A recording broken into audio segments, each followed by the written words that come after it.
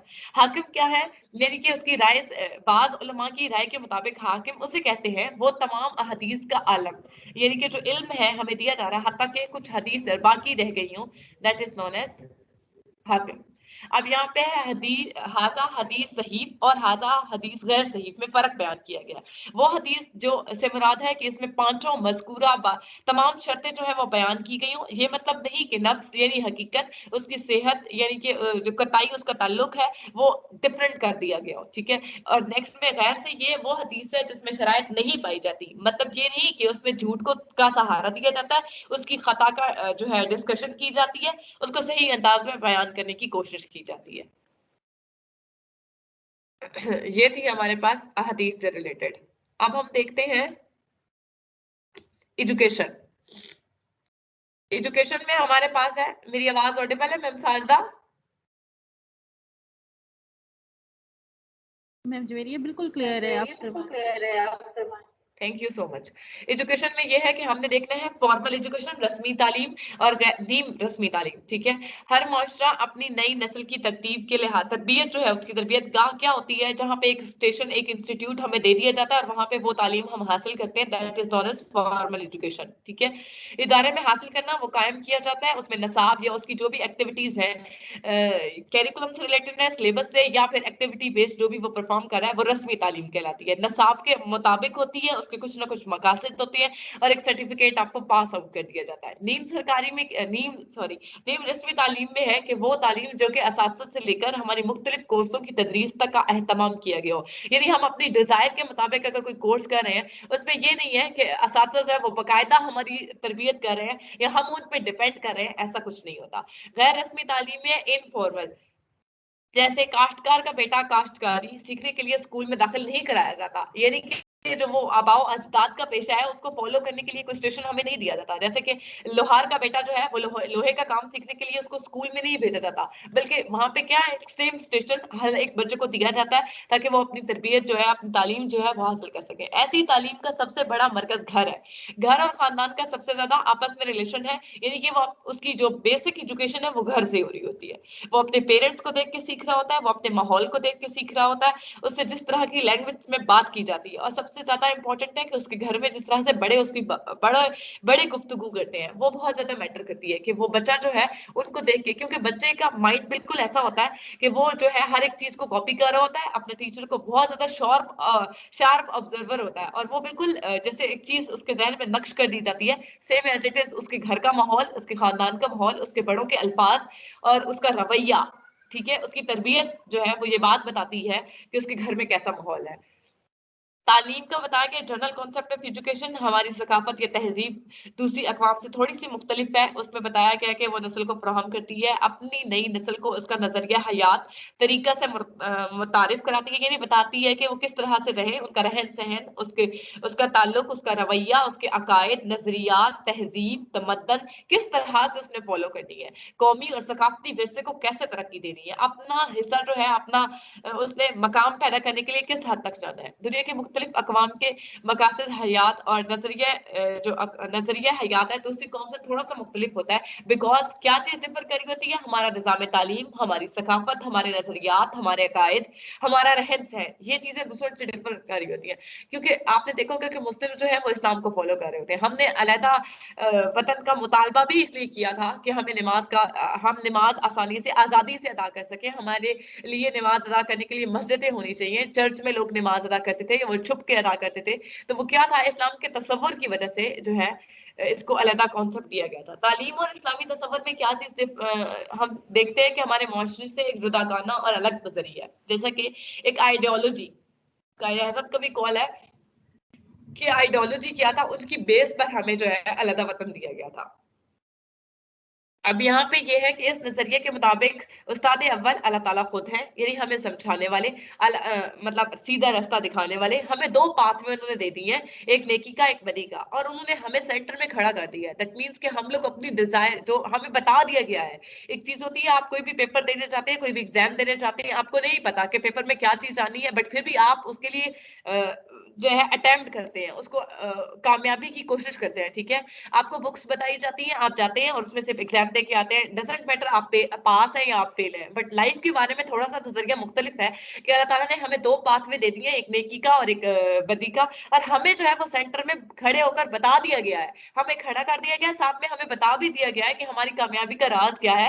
Doesn't matter کہ آپ exam دینے جاتے ہیں, آپ کو نہیں پتا آپ پاس ہوں گے آپ فیل ہوں گے, آپ کامیاب ہوں گے ناکام ہوں گے, لیکن لائف کے بارے میں تھوڑا سا ڈفرنس یہ ہے کہ ہمیں بتا دیا گیا ہے کہ اگر ہم نیکی کا رستہ چنتے ہیں, دوسروں سے اخلاق سے بات کرتے ہیں, حضرت آدم علیہ السلام حضور اکرم صلی اللہ علیہ وسلم کی زندگی کو فالو کرتے ہیں, تو ہم کامیاب انسان ہیں. ٹھیک ہے, یعنی احادیث کو فالو کرنا, اپنے اسلام کو کاپی کرنا, ہدایت کے رستے پہ چلنا, وہی کو عقیدے پہ بلیو کرنا, ایمان کو تر و تازہ رکھنا, ہمیں بتانے کے بعد ہماری کامیابی کا بہترین راز ہے. یعنی ہمیں دو پاتھ دے دینے کے بعد ہم پہ چھوڑا گیا ہے کہ ہمارا ڈیسیجن کیا ہے.